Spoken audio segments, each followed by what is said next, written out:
नमस्कार केमन आছেন सबाई आशा करी भालो आছেন सुस्थ आছেন।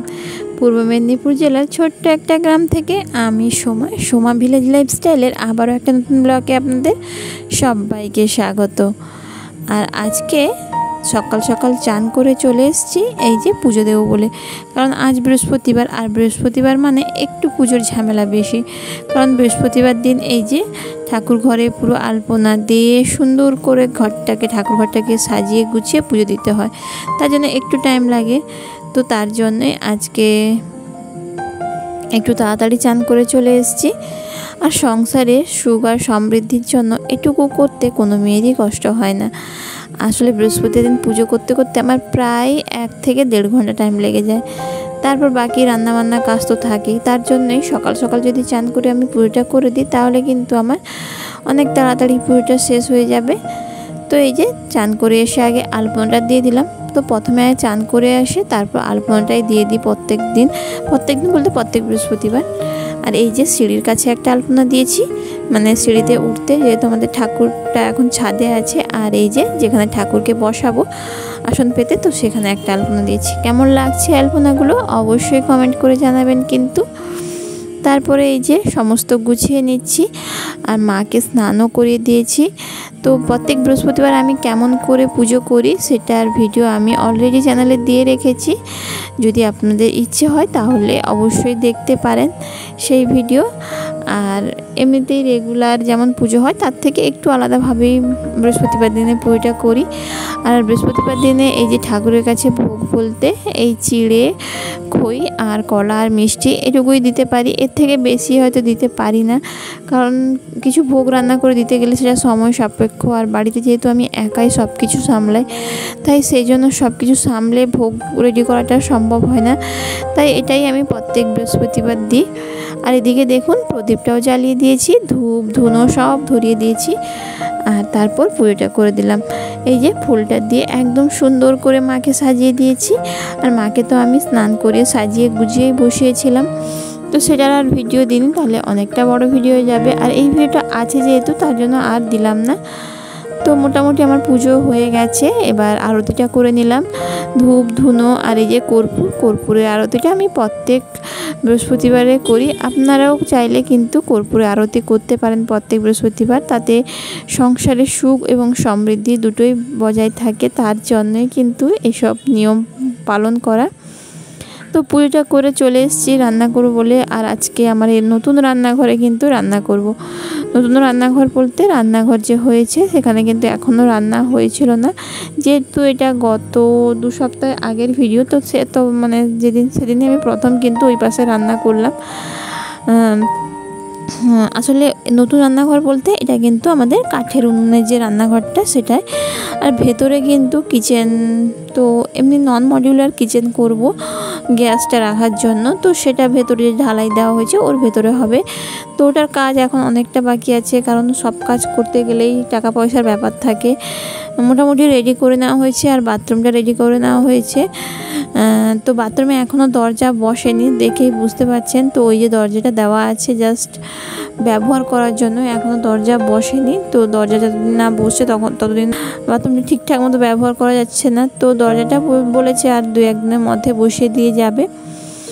তো মোটামুটি এই যে আমি উনুনটা ধরিয়ে ভাতটা বসিয়ে দিলাম, ভাতটা বসিয়ে দিয়ে তারপর সবজিগুলো কেটে নেব। আর আজকে তো বৃহস্পতিবার, আমার নিরামিষ বা আমার মাছ খায়, তো মাছ আছে ওদের জন্য মাছের ঝোল করে দেব একটু। আর আমি ওই উচ্ছে আলু ভাজবো, তো ওরকম উচ্ছে আলু ভাজবো যখন ওদেরও হয়ে যাবে আর আমারও হয়ে যাবে।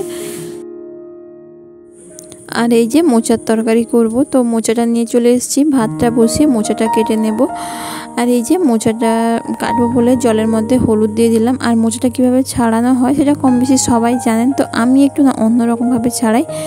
তো এই যে দেখছেন একসঙ্গে মোচাটাকে নিয়ে মাথার দিকটা এরকম টান দিলে ওই ভেতরে যে মোটা অংশটা থাকে যেটা বের করে দেওয়া হয়, তো ওটা বেরিয়ে আসে সুন্দর করে। আর তারপরে এই যে ধরে ধরে একটা উপরে যে খোসাটা থাকে ওটাকে ফেলে দিলাম, ব্যাস আমার মোচা ছাড়ানো হয়ে গেল। এরকম একটা ফুল ছাড়াতে না আমার বেশি সময় যায়, কিন্তু একসঙ্গে এইভাবে মাথাটা ধরে মানে একসঙ্গে ফুলগুলো নিয়ে মাথাটা ধরে টান দিলে মনে হয় তাড়াতাড়ি হয়ে যায়, তো ওই জন্য আমি ওইভাবেই করি। তো তো উপরের অংশগুলো কেটে নিয়েছি প্রায় অনেকটাই। তারপরে এই ভেতরে নরম অংশটাকে আর ছাড়াই না, কেটে আমি ওই মোচা যে কেটেছি ওর মধ্যেই রেখে দেব। এটাকে ভালো করে সেদ্ধ করে নিলে সুন্দর সেদ্ধ হয়ে যায়।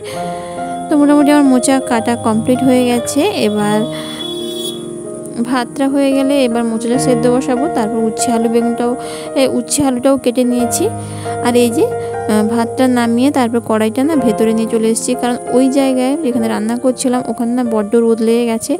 তার জন্য ভেতরের দিকে দেখিয়েছিলাম যে পেপার টাঙানো আছে, তো ওখানেই কিন্তু আমি রান্না করছি। আর এই যে ভাতটা বসিয়েছি, ভাতটা হয়ে গেছে। তো মোচা সেদ্ধটা বসিয়েছি। মোচাটা সেদ্ধ হয়ে গেলে উচ্ছে আলুটাকে ভেজে নেব, তারপর আমি মোচার তরকারিটা করব। তো মোচাটা সেদ্ধ করে নামিয়ে নিয়েছি। তারপরে এই যে কড়াইতে তেল দিয়ে আলু আর উচ্ছেটা ভেজে নেব। আর আমার ভিডিও যদি আপনাদের ভালো লেগে থাকে তাহলে প্লিজ চ্যানেলটিকে সাবস্ক্রাইব করে দেবেন এবং ভিডিওতে একটি লাইক দিয়ে দেবেন। এবং যারা অলরেডি আগে থেকে আমার চ্যানেলকে সাবস্ক্রাইব করে রেখেছেন তাদেরকে জানাই অসংখ্য ধন্যবাদ আমার চ্যানেলটিকে সাবস্ক্রাইব করার জন্য। তো তারপর এই যে উচ্ছে আলুটা ভেজে নিয়েছি। তারপর এই যে মোচার তরকারিটা বসাচ্ছি। তো প্রথমে কড়াইতে তেল দিয়ে তারপর শুকনো লঙ্কা আর অল্প একটু ফোড়ন দিয়েছি। তারপর ফোড়ন দিয়ে তারপর আমি আলু আর বেগুনটা দিয়ে দিলাম। তারপর লবণটা দিয়ে ভালো করে আলু বেগুনটাকে ভেজে নেব। তো আলু বেগুনটা ভাজা হয়ে গেলে তার মধ্যে আমি এবার মশলাগুলো দিয়ে দেব। তো এখানে দেখুন আমার আলু বেগুনটা কিন্তু ভাজা হয়ে গেছে। এর মধ্যে আমি কেটে রাখা টমেটো দিয়ে দিয়েছি।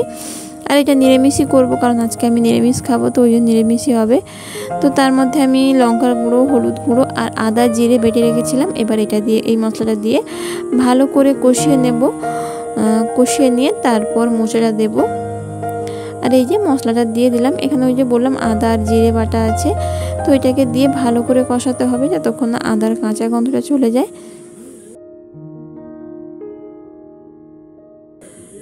তো মশলাটা আমার কষানো হয়ে গেছিলো। তারপর মোচাটা দিয়ে দিয়েছি। আর ভিডিও করা হয়নি কারণ তখন ফোন চলে এসেছিলো, তার জন্য যেহেতু একটা মোবাইলেই ভিডিওগুলো করা হয়। তো ওই আলু বেগুনটাকে ভালো করে মশলার সাথে কষিয়ে অল্প করে জল দিয়ে আবার একটু কষিয়ে নিয়ে তারপর মোচাটা দিয়ে দিয়েছি। মোচাটা দিয়ে একটু নাড়াচাড়া করে অল্প সামান্য জল দিয়ে যতক্ষণ না আলুটা সেদ্ধ হচ্ছে সেরকম জল দিয়ে তো সেদ্ধ হওয়ার পর এই যে দেখলেন একদম মানে মাখো মাখো তরকারি যেরকম হয় মোচার ঘন্ট, তো সেরকম করে তারপর একটু মিষ্টি দিয়েছি, নুন মিষ্টি দেখে উপর থেকে ঘি দিয়ে নামিয়ে নেবেন। তো পুরো ভিডিওটা দিতে পারলাম না, দিলে ভালো হতো। তো তারপর এই যে রান্না শেষ করে তারপর আমি ঝাঁট দিয়ে ভালো করে পরিষ্কার করে দিলাম। তারপরে এই যে বাসন পড়ে আছে এগুলো মাজবো আর উনুনটা নেতা দেবো।